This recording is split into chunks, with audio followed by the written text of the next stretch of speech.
He was the man who owned the city, a billionaire phantom known only for his cruelty. Damien Stryker.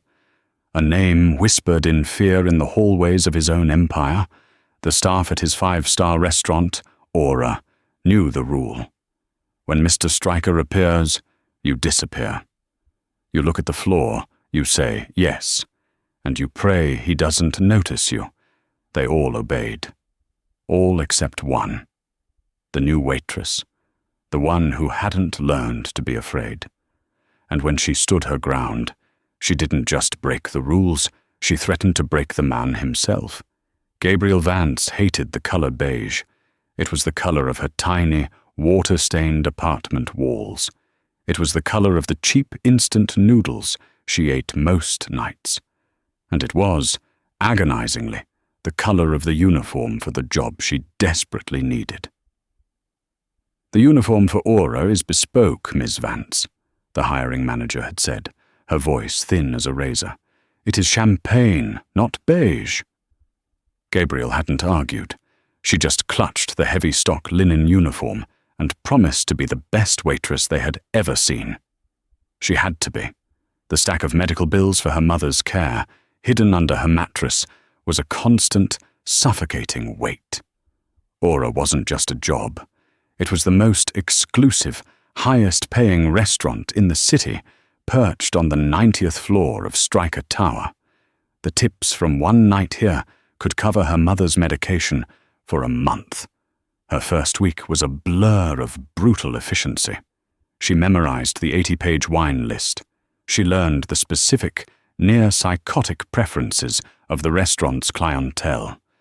She learned to balance a tray of crystal flutes while navigating a silent, carpeted war zone. The true master of this war zone was Mr. Henri Bouchard, the maître d'. He was a tall, gaunt man who seemed to glide rather than walk, his eyes missing nothing. "Miss Vance?" he hissed during a busy Friday service. "The gentleman at table 12. His water glass is at 40%. Do you intend for him to die of thirst?" "No, Mr. Bouchard," Gabrielle said, already moving. She learned the most important rule on her third day. It wasn't about the wine or the water or the amuse-bouche. It was about him. The senior staff, the ones who had survived more than 6 months, called him the Phantom, Damien Stryker, the CIO, the billionaire, the owner of the entire building, including the very air they breathed. "He doesn't come in often," whispered Sarah, another waitress, while polishing silverware in the pre-dawn quiet. "Thank God.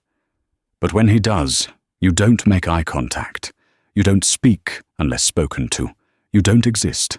He once had a busboy fired for sneezing too loudly." "That's insane," Gabriel murmured, polishing a fork until it gleamed. "It's Aura," Sarah replied grimly. "And it's his world. Last month, he came in for a surprise inspection. He found a single-ply napkin at the bar. Single-ply. He fired the night manager on the spot, just pointed at him and said, 'Get out.' Then he turned to Bouchard and said, 'Fix it,' and left." Gabriel's blood ran cold. This wasn't a job. It was a tightrope walk over a canyon of fire, and the rope was held by a madman. On Tuesday, the 7th day of Gabriel's employment, the air in the restaurant changed. It became heavy, electric, toxic. Mr. Bouchard called an emergency staff meeting at 4 p.m., his face paler than usual. "Attention!" he snapped, his voice barely a whisper, yet it cut through the room. "He is coming." A collective, silent gasp. A young busboy dropped a tray of glasses, and the sound was like a gunshot. Bouchard's eyes snapped to the boy. "Clean it, and you're fired." Gabriel watched in horror as the boy's face crumpled. He just nodded, tears welling, and began picking up the shards. "The rest of you," Bouchard continued, stepping over the mess. "He will be here at 8 p.m. Table 1, the Apex booth. It is, as you all know, in Ms. Vance's section." Every head turned to Gabriel. She felt like a lamb being presented for slaughter. "Sir," Gabriel said, her voice shaking but clear. "I've only been here a week. Shouldn't a more senior waitress?" Bouchard gave her a smile that was more of a sneer. "Miss Vance, you are our freshest face, and our most expendable. You will serve him. You will not spill. You will not speak. You will not breathe incorrectly. If you do not bother coming in tomorrow. In fact, do not bother going home. Simply throw yourself from the balcony. It will be quicker." He turned on his heel. "Prepare yourselves. The night is ruined." Gabriel ran to the bathroom, her heart hammering against her ribs. She was going to fail.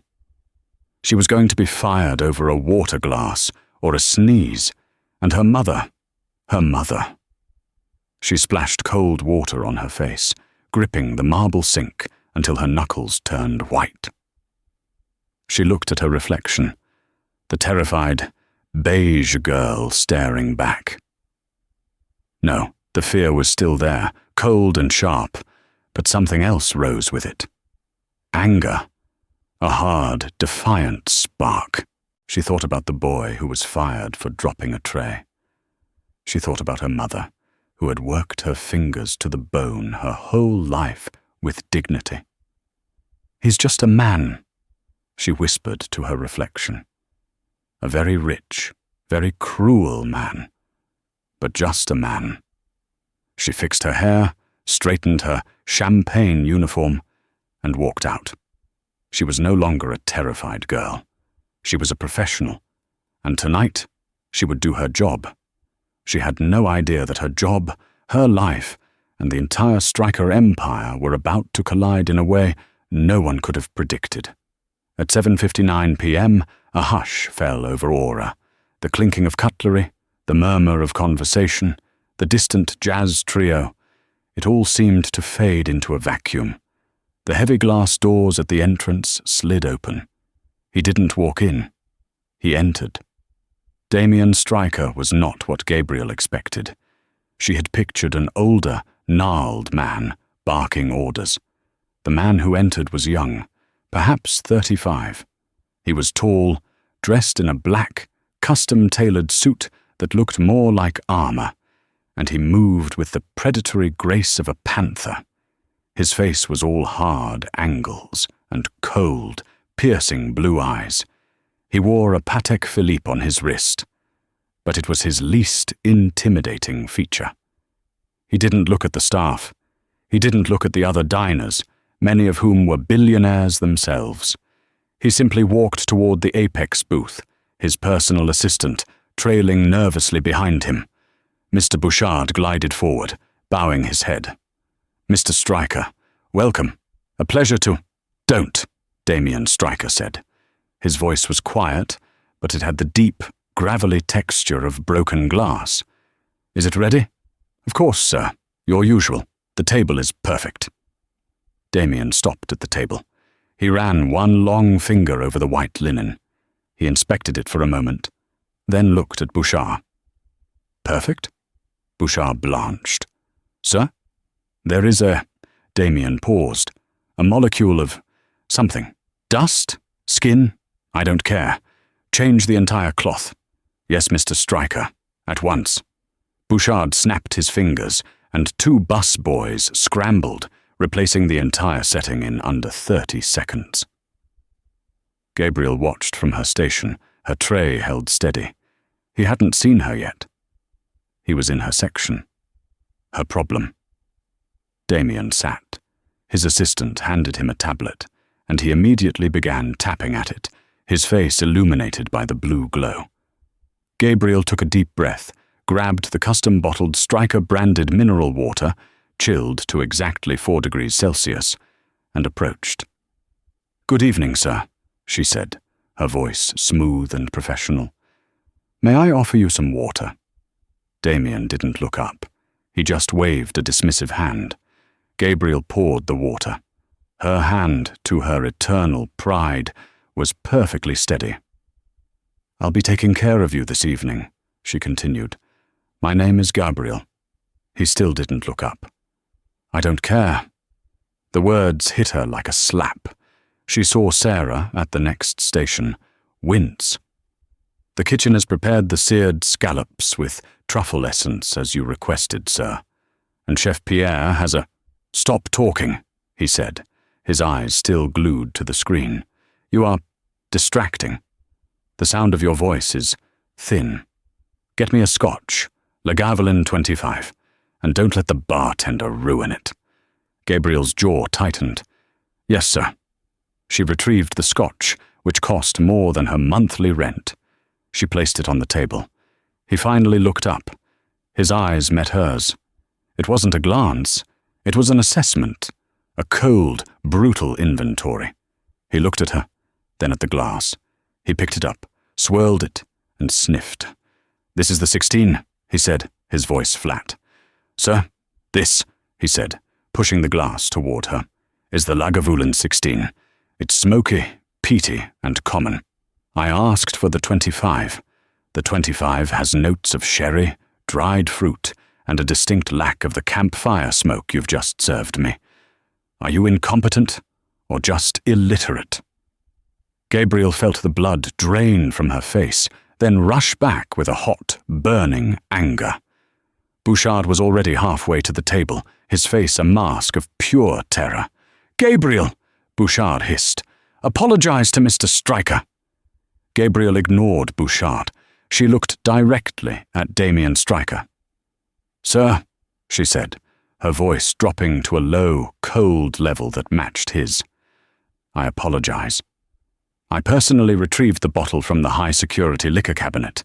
It seems our sommelier has mislabeled the bottle he decanted this afternoon. He must have confused the 16 and the 25. This was a lie. She knew exactly what she had done.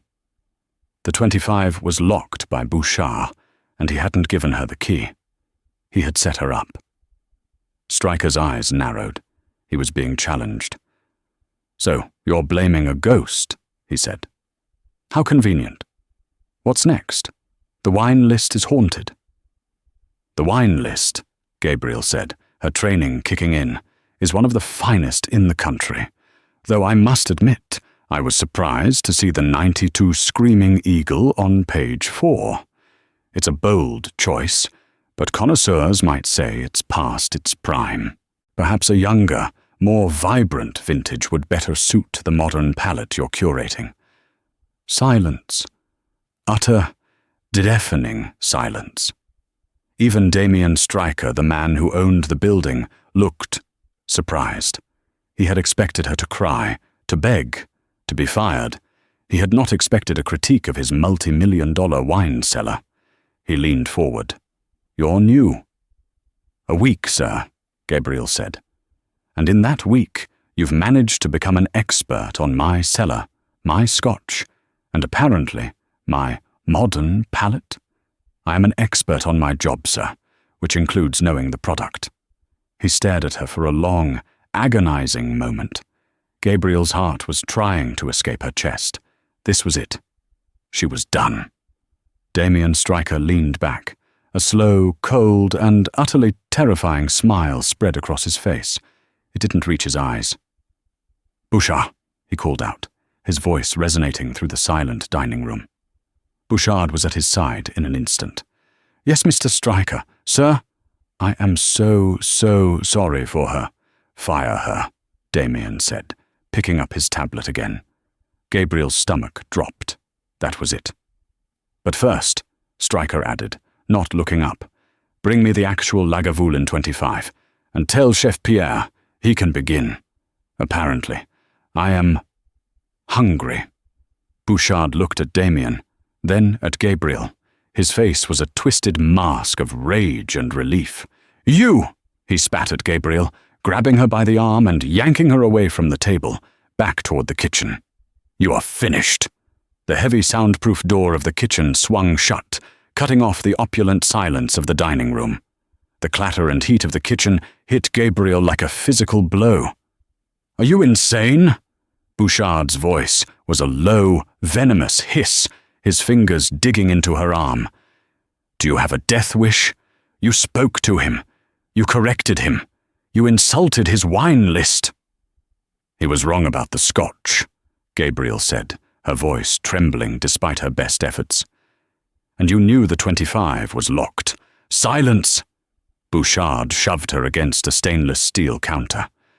"You are a waitress, a replaceable, insignificant little girl. He is Damien Stryker. He could buy this city and turn it into his own private golf course. He asked for you to be fired, and it is the greatest pleasure of my career to oblige." He ripped the Aura-branded pin from her uniform. "Get out, now. Your final paycheck will be mailed. Do not list this restaurant on your resume. As of this moment, you never worked here." The finality of it hit her.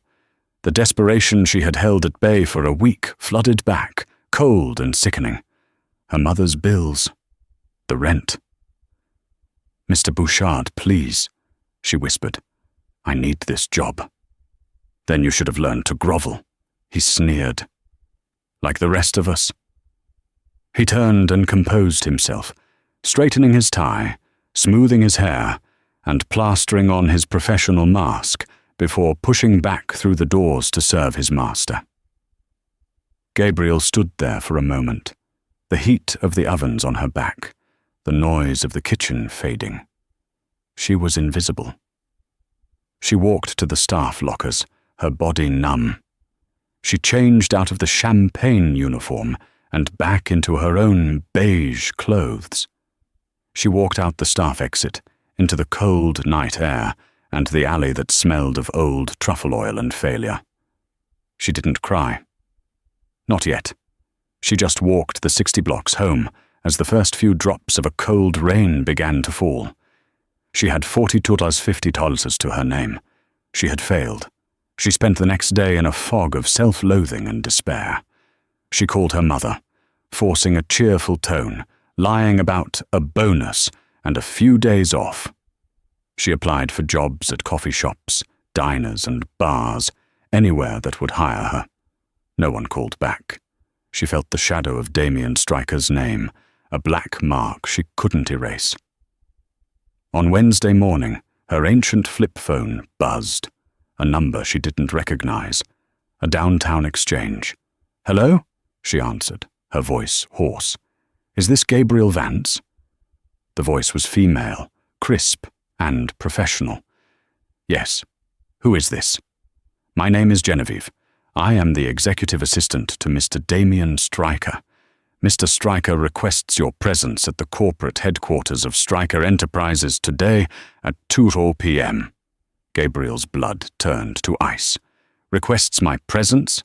Is he going to sue me? Is he— What?" 2 p.m., Miss Vance. The address is 1 Stryker Plaza.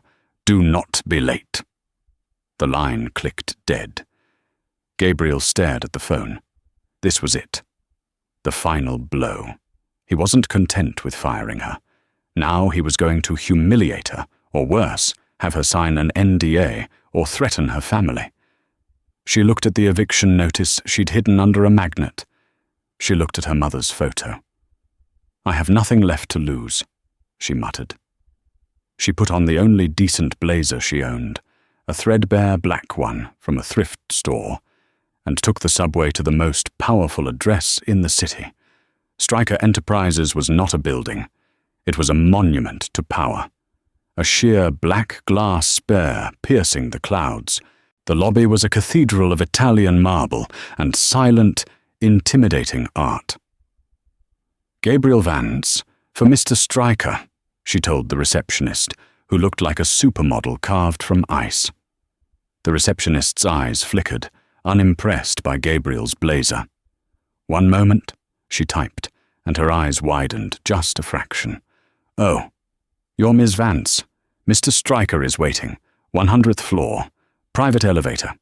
The elevator moved so fast and so silently, her ears popped. The doors opened directly into a sprawling office that seemed to occupy the entire floor. The walls were glass, offering a 360-degree view of the city below. And there, standing in the center, silhouetted against the blinding afternoon sun, was Damien Stryker. He was not in a suit. He was in casual dark trousers and a simple grey cashmere sweater. He looked almost human. "Miss Vance," he said, his voice the same gravelly rumble. He didn't turn around. "You're 2 minutes early. I detest early people. It's a sign of unstructured desperation. And I detest being summoned like a criminal," Gabriel shot back, her anger and fear battling for control. "You had me fired. What more do you want?" He turned. His blue eyes were just as cold in the daylight. "Fired? Yes. Bouchard. A sycophant. A weasel. A man who, for 10 years, has told me, yes, so many times I've begun to forget what no sounds like." He walked closer. "Until you. I don't understand," Gabriel stammered. "Bouchard is gone," Damien said, as if discussing the weather. "I fired him an hour after you left. His pension is forfeit. He will be lucky to manage a fast food restaurant in Ohio." Gabriel's mind reeled. You fired him? But you told him to fire me." "I did," Stryker agreed, a flicker of that cold smile playing on his lips. "It was a test, to see if he'd do it, to see if he had even an ounce of loyalty to his staff. He failed, as I knew he would." He stopped just a few feet from her. "You, however, you did not." Gabriel stood in the cavernous office, the entire city sprawling beneath her feet like a map, and felt a profound, dizzying sense of vertigo. "A test?" she repeated, her voice laced with disbelief and a residual, simmering anger. "You destroyed a man's career, and almost mine. As a test?" "I destroy careers every day before breakfast, Miss Vane. It's part of the job description," Damien said, turning to a sleek black espresso machine. "Bouchard was a symptom of a larger disease, a disease you pointed out." "What disease?" "Syndrome of the yes man." "The SYM, he said, the machine hissing. "My wine cellar is dated. My staff is terrified. My scotch was the 16. For 5 years, no one has told me the truth about anything. They're all so terrified of the rude billionaire CEO myth that they perpetuated. They pad the numbers. They hide the problems. They smile and nod and tell me I'm a genius while my own hospitality division bleeds money from inefficiency." He turned, holding a tiny porcelain cup. You were new, you were scared. I could see your hand trembling when you put down the Scotch glass. But you still spoke. You chose facts over fear." "Why?" Gabriel thought of her mother, of the eviction notice. "I don't know," she said, choosing her words carefully. "I guess I'd rather be fired for being right than keep a job for being a liar." A strange sound rumbled in Damien's chest. It took Gabriel a moment to identify it as a laugh, though it was cold and unused. "Honesty is a luxury of the desperate," he mused. "I like that. It's authentic." He sat behind a desk that was a single enormous slab of petrified wood. "I had Genevieve run a background check on you. Gabriel Vance, 4.0 GPA, City College, art history major. Dropped out 2 years ago. Mother, stage 3, medical debt, extensive. You're brilliant, overeducated, and working a dead-end job. You're exactly what I'm looking for." "Looking for? For what? A new waitress?" "God, no," he scoffed. "I'm offering you a job, a real one." He spun a tablet on his desk so it faced her. It showed an organizational chart. "This is Stryker Hospitality. Hotels, restaurants, clubs, all over the world. They are all, to varying degrees, failing. Not financially, but in substance. They're run by men like Bouchard. I want you to fix them." "Fix them? I'm a waitress." "You're an observer. You have no fear. And as of this moment, you have my complete authority. I'm creating a new position, Executive Auditor, Hospitality Division. You will report only to me. You will travel. You will go in, incognito, as a guest, as a new hire, as yourself. You will find the problems. You will find the bouchard, and you will tell me the truth. No varnish, no fear." He named a salary. It was a number so large, Gabriel felt her knees buckle. It was 6 figures.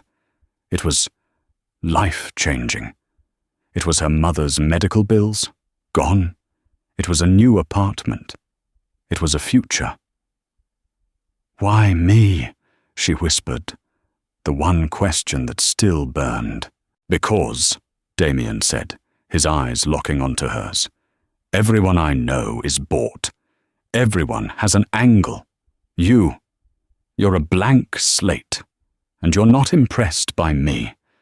That makes you the most valuable person in this building." "I accept," Gabriel said, the words coming out before she could second-guess them. "But I have 2 conditions." Damien Stryker raised an eyebrow. No one gave him conditions. "First," Gabriel said, standing straighter, "the busboy you fired, the one who dropped the glasses. You will rehire him, with back pay, and a raise. He was scared, not incompetent." Damien stared at her, then nodded. "Done. Second, I report to you, and only to you. No one in the chain of command.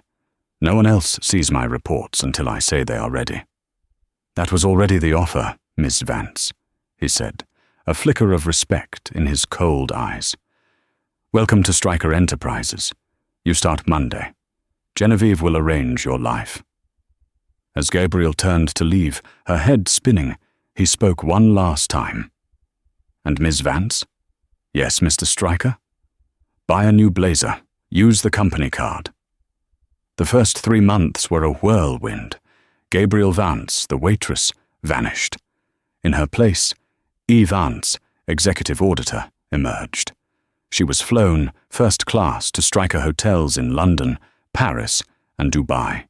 She arrived at each location unannounced, with a blank slate and a critical eye. In London, she checked in as a tourist and discovered the night shift concierge was running a side hustle, selling upgraded rooms for cash. In Paris, she worked for a week as a maid and uncovered a massive supply theft ring in the laundry. Her reports, sent directly to Damien's private server, were not data-filled spreadsheets. They were stories. They were profiles of the staff, analyses of the morale, and brutally honest assessments of the management. Damien, he had insisted she use his first name, though it felt like swallowing rocks. The head chef at Le Ciel is a genius, but he's a tyrant. The staff turnover is 80%. We are losing talent because he throws plates. He needs anger management, or he needs to be gone. Your choice. To her shock, he listened. The chef was sent on a mandatory sabbatical. The concierge was fired. The theft ring was busted. With every change, the division's performance improved. Her meetings with Damien were brief, efficient, and held via secure video call. He remained as distant and cold as ever, but his words held a new weight. "Good work in Dubai, Gabriel. The lost revenue from the spa just magically reappeared." "They just needed someone to look," she'd reply. "No," he said, his eyes intense on the screen. "They just needed someone to see." But Gabriel's meteoric rise and her unprecedented access to Stryker himself did not go unnoticed. A new shadow was beginning to fall, and it came from within the 100th floor. Julian Thorne, Executive Vice President of Acquisitions. He was everything Gabriel was not: old money, impeccably connected, and a master of corporate politics. He had been Damien's right-hand man for a decade, the heir apparent, should Stryker ever step down. Julian saw Gabriel as a threat, a pet project, a distraction. He hated her direct line to Damien. He hated her autonomy. And most of all, he hated that she was succeeding. For months, Julian had been running a parallel operation. While Damien was focused on fixing his hospitality division, Julian was using the acquisitions department as his personal piggy bank. He would identify properties to acquire, inflate their value on paper, and take a massive kickback from the seller, funneling the money into a Series F of shell corporations, and ultimately to a private numbered account at a Geneva bank. Gabriel, in her audits, was starting to get close. She wasn't looking for financial fraud on that scale, but she kept noticing discrepancies. "Damien," she said in a call, frowning at her screen. "The new hotel in Milan. The numbers don't add up. We paid 40% over market value. The seller was a brand new LLC, founded just 3 days before the sale. It feels wrong." Damien's face on the screen hardened. "Who signed off on that acquisition?" "Julian Thorne." A silence stretched between them. "Send me everything you have, Gabriel. Everything. And don't say a word to anyone." But Julian Thorne was not a man who waited to be attacked. He had been monitoring Gabriel. He had been monitoring Damien. He knew she was getting close, and he had an ace up his sleeve. He made a phone call to a bitter, unemployed man living in a rundown apartment in Ohio, a man who dreamed of revenge. "Mr. Bouchard," Julian said, his voice smooth as silk, "how would you like your old life back, and then some? I have a small, theatrical performance in mind, and you, my friend, are my star." Julian knew he couldn't just frame Gabriel. Damien would never believe it. He had to make Damien want to believe it. He had to create a narrative of betrayal so personal, so deep, that Damien's infamous temper would do the rest. He put his plan into motion.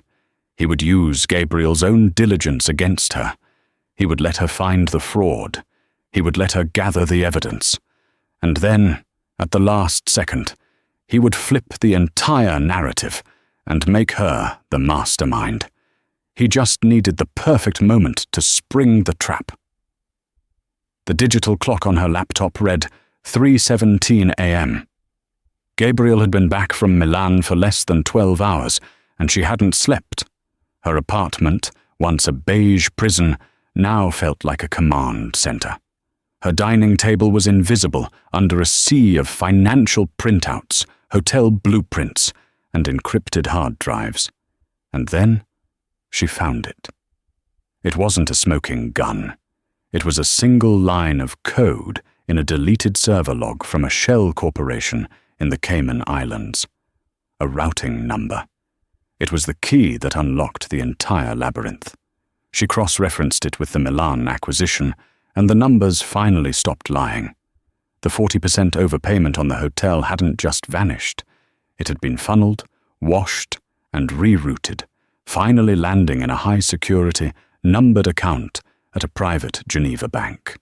An account that, with 3 more hours of frantic, caffeine-fueled digging, she traced not to a faceless entity, but to a holding company owned by Julian Thorne.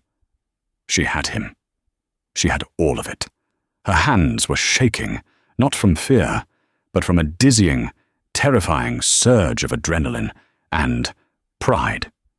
She wasn't just saving the company, she was saving Damien. She was proving that his insane, inexplicable trust in her had been the single smartest decision he'd ever made. She pulled up their secure, end-to-end encrypted chat. "Gabriel, I found it. It's Julian. It's all been Julian. I have the proof. The wire transfers, the Geneva account, everything. We need to meet. Now." She hit send, her heart hammering. The read receipt appeared instantly. For a full, agonizing minute, there was no reply. And then, "Damien. My office. 1 hour." Gabriel let out a breath she hadn't known she was holding. She looked at her reflection in the dark window, a disheveled woman with wild eyes and a coffee-stained t-shirt. She showered in 3 minutes, pulled on the simple, powerful black sheath dress she'd bought with her first paycheck, and tied her hair back. She was no longer a waitress. She was an auditor. And today, she was an executioner. She arrived on the 100th floor at 4:55 a.m. The sky outside the glass walls was a deep, bruised purple, the city lights still glittering below. Genevieve was at her desk, which was unusual for this hour. The assistant's face was pale and tight, her eyes darting to Gabriel with an expression she couldn't quite read. It looked almost like pity. "He's waiting for you, Miss Vance," Genevieve said, her voice a strained whisper. The doors to Damien's office were ajar. Gabriel pushed them open, her encrypted hard drive clutched in her hand like a weapon. "Damien, I have it. I have—" She stopped. The words died in her throat. He wasn't alone. Damien Stryker was at his desk, but he wasn't sitting. He was standing, rigid, silhouetted against the slowly lightening sky. His face was a mask of Arctic cold. In the chairs opposite his desk sat two men. One was Julian Thorne, his face a perfect picture of grave concern and deep disappointment. The other was Mr. Henri Bouchard. Gabriel's blood turned to ice. "Damien, what is this? What is he doing here?" "Miss Vance." "Gabriel." Damien's voice was not the gravelly rumble she knew. It was a flat, dead, sterile thing. "Your timing is impeccable. We were just discussing your remarkable performance." "My performance?" Gabriel's eyes darted to Julian.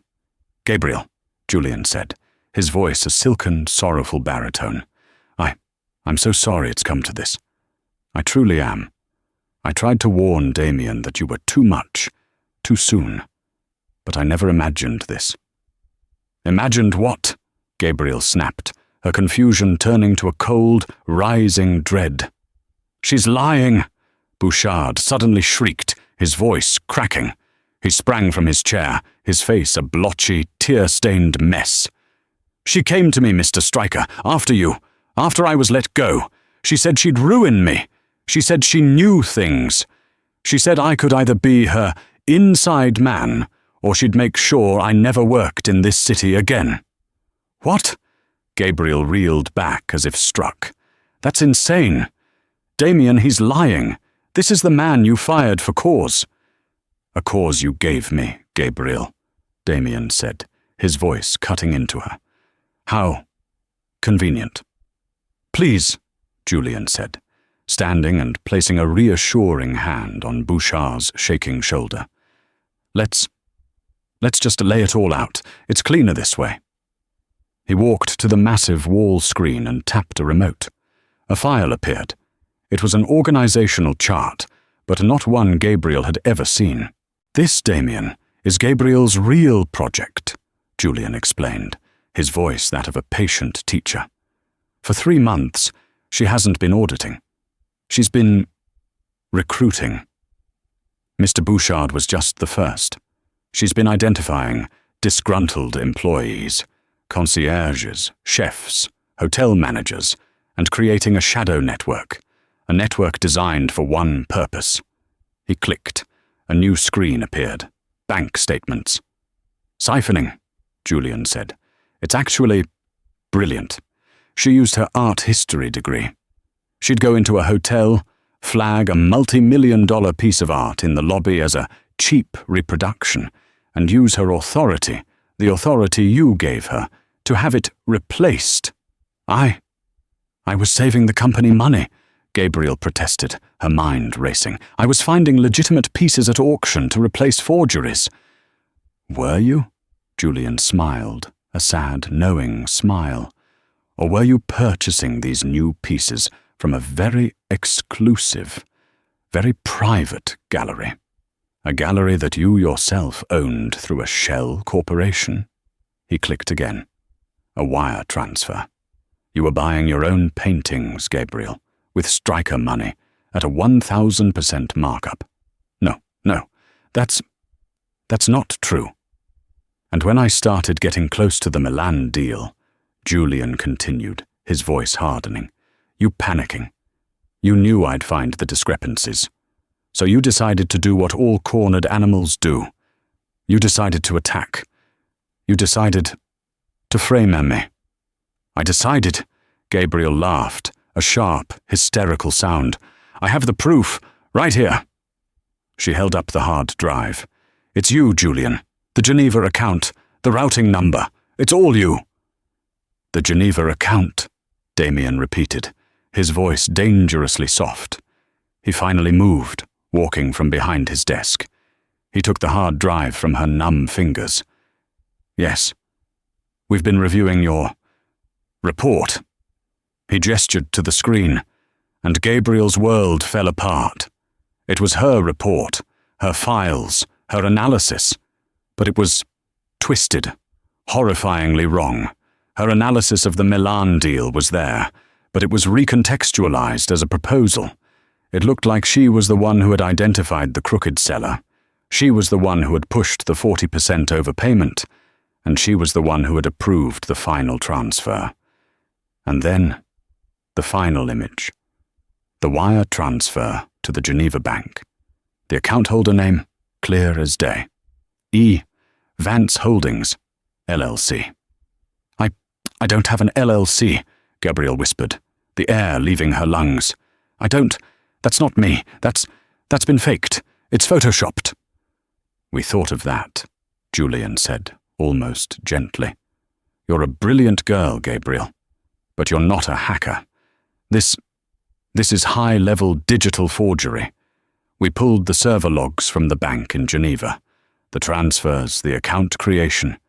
It all originated from a single encrypted IP address. He clicked. A map of the world appeared on the screen, a single red dot pulsing over Italy. The Hotel Striker, Milan, Julian said, his voice filled with theatrical regret. Your suite, your laptop, your private encrypted key login. It's a digital fortress, Gabriel. A fortress that only you had the key to. The IT technician, the friendly man, the Wi-Fi problem, her laptop. He'd had her laptop for an hour. My laptop, she breathed, horrified. In Milan, a man, he cloned my hard drive. He must have, Oh, Gabrielle, Julian sighed, shaking his head. Now, a mysterious man in Milan? It's just sad. You get caught, and this is your story? Gabriel ignored him. She ignored Bouchard, who was now weeping into a silk handkerchief. She turned and walked right to Damien, stopping inches from him. She planted her feet. Damien, look at me. He did. His blue eyes were not cold, not anymore. They were filled with a dark, swirling, burning pain.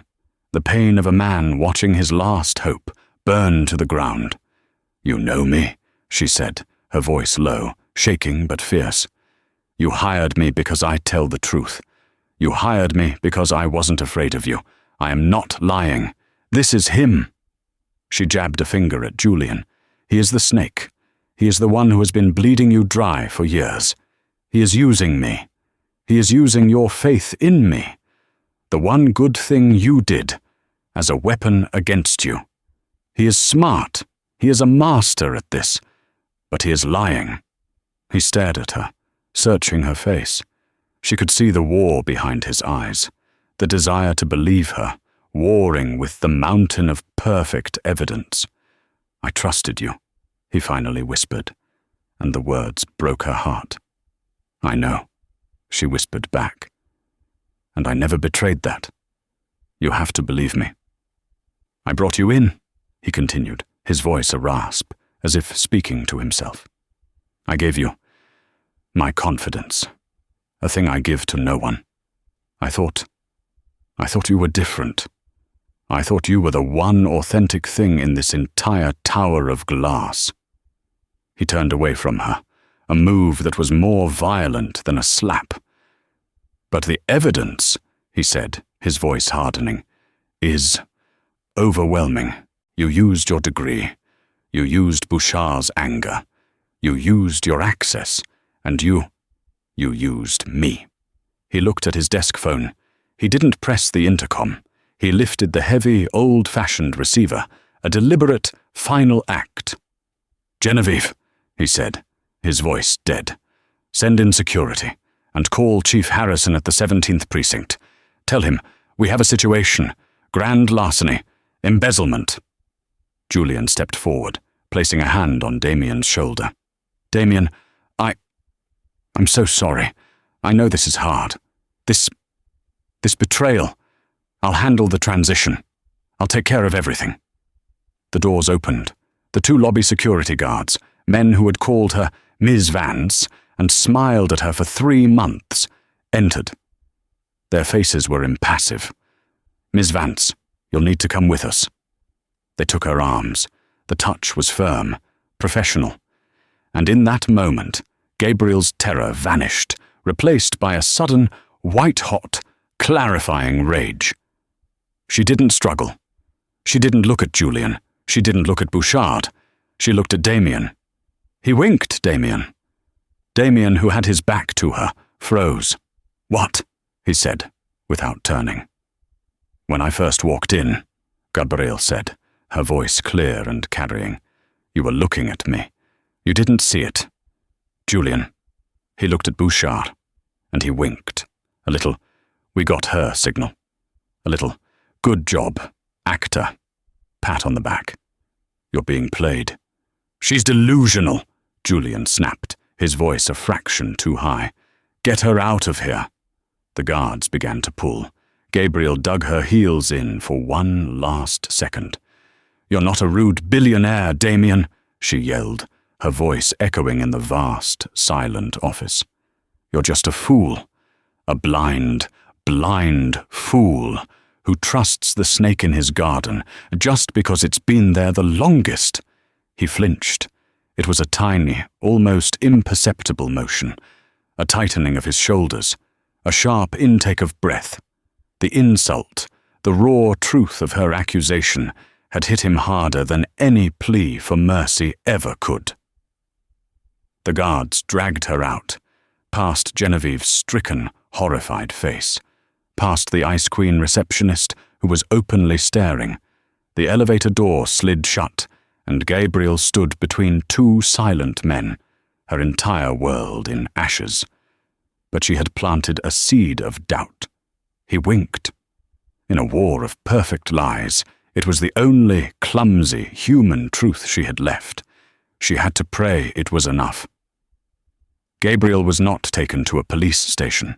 She was taken to a holding room, a small, windowless, but luxurious conference room on the 50th floor. The guard stood outside the door. She was alone. Hours passed. She paced. She thought. She replayed every conversation, every file. How? How had Julian faked her IP address? How had he gotten her digital signature? The hotel in Milan. She had been having trouble with the Wi-Fi. A hotel IT technician had come to her room. A very helpful, friendly man. He had fixed her laptop. He had cloned her hard drive. It was a plant. Julian's reach was longer than she'd thought. He hadn't just framed her. He had been planning this for months. She knew Damien. He was ruthless, but he wasn't stupid. He had called the police, but he hadn't had her arrested. Not yet. He had sequestered her. Why? He was testing her. Again. Or he was testing himself. He was giving himself time. The door opened. It was not security. It was Damien. Alone. He looked exhausted. His tie was loosened. His hair was disheveled.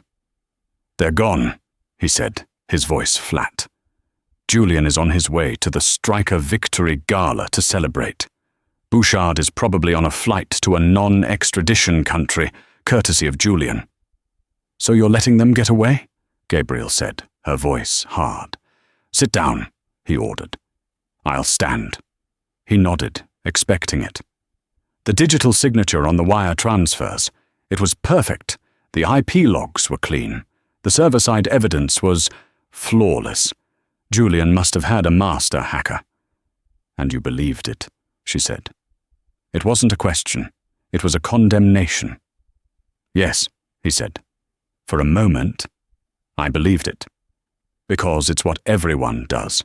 They get close, they see the money, and they turn. It's the only story I know. Then you're a very poor reader, Gabriel snapped. He ignored the jibe. But the evidence was too perfect. The confession from Bouchard. It was rehearsed.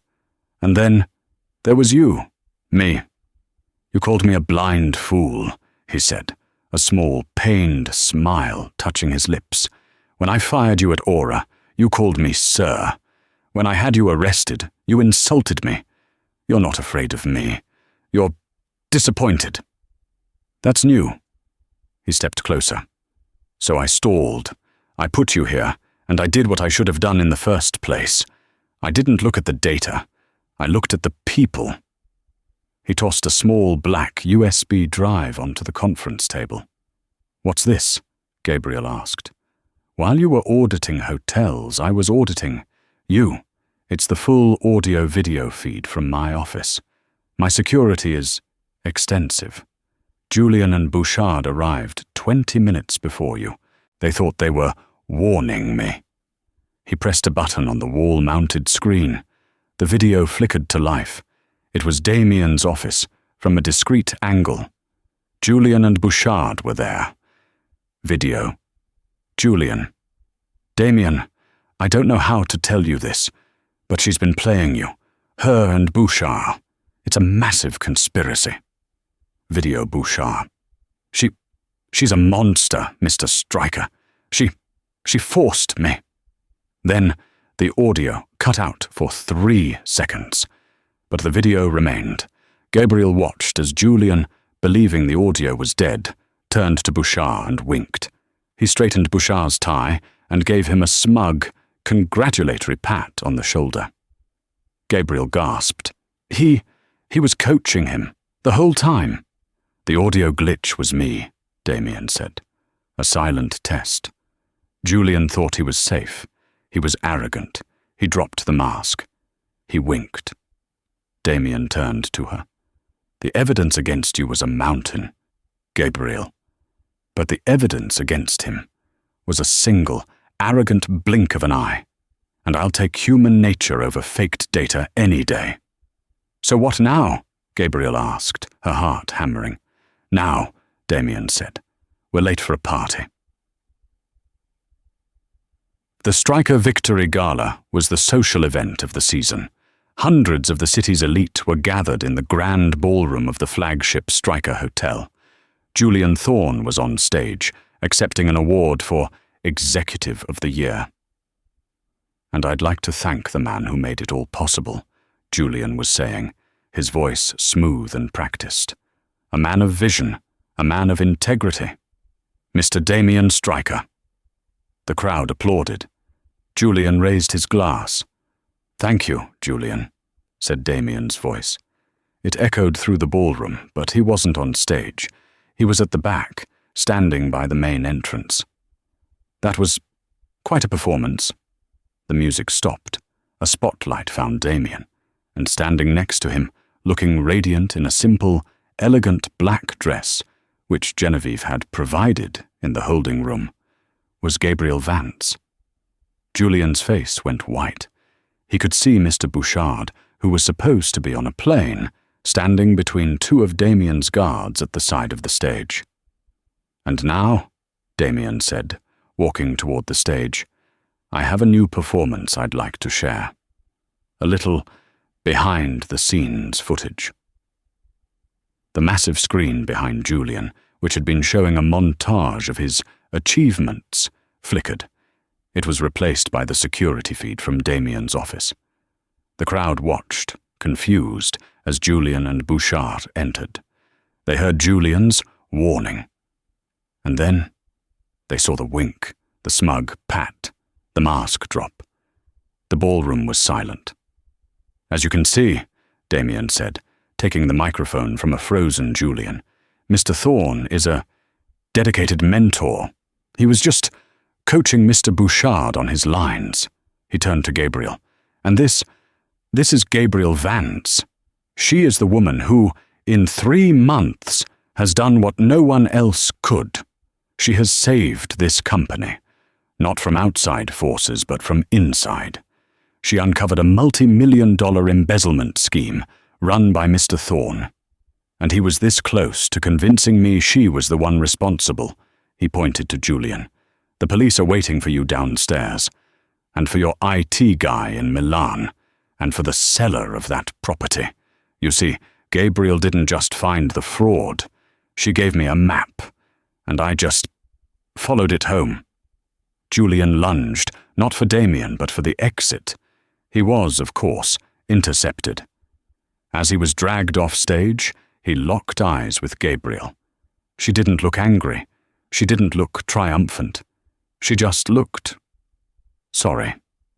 Damien Stryker, for the first time in his public life, looked at the crowd. "There will be changes," he said. "The rude billionaire is a tiresome story. From now on, Stryker Enterprises will be known for two things: honesty and Gabriel Vance, who, as of tonight, is the new president of the Stryker Hospitality Division." He turned and held out his hand to her. The ballroom erupted in stunned applause. Later that night, the party was over. The ballroom was empty, save for two people. Damien and Gabriel stood on the terrace, overlooking the city. "President," she said, "that's a hell of a raise. It's a hell of a job. You can't just audit anymore. You have to lead. I'll need to rehire some people. That busboy, for starters. He's going to be my new head of training." Damien laughed, a real one this time. "Done." They stood in silence for a moment. "You know," he said, turning to her, "that first night, at Aura. You weren't just right about the wine or the scotch. You were right about me. I was a dated vintage, past my prime, hiding behind a reputation. And now?" she asked. He stepped closer. The air between them was electric, just as it had been that first night. But the fear was gone, replaced by something else. "And now," he said, his voice a low gravel, "I'm still a billionaire. I'm still difficult. But I'm not rude. Not with you." "Good," Gabriel said, a small smile playing on her lips. "Because I'm not a waitress anymore. And my standards, Mr. Stryker, are even higher." "I have no doubt," he said, his eyes for the first time, not cold, but burning. "And I plan to spend the rest of my life trying to meet them." The new waitress didn't just get the rude billionaire's attention. She got his respect, his trust, and his company. Gabriel and Damien proved that honesty is stronger than power, and that sometimes the only person who can save you is the one person brave enough to tell you you're wrong. The staff at Stryker Enterprises no longer whispered in fear. They bustled with energy, all thanks to the woman who stood her ground. What did you think of Gabriel's story? Do you believe one person's courage can really change an entire corporate empire? We'd love to read your thoughts in the comments below. If you enjoyed this story of drama, revenge, and ultimate justice, please make sure to like this video and share it with a friend who loves a good comeback story. And don't forget to subscribe and hit that notification bell so you never miss another tale from our channel. Thank you for listening.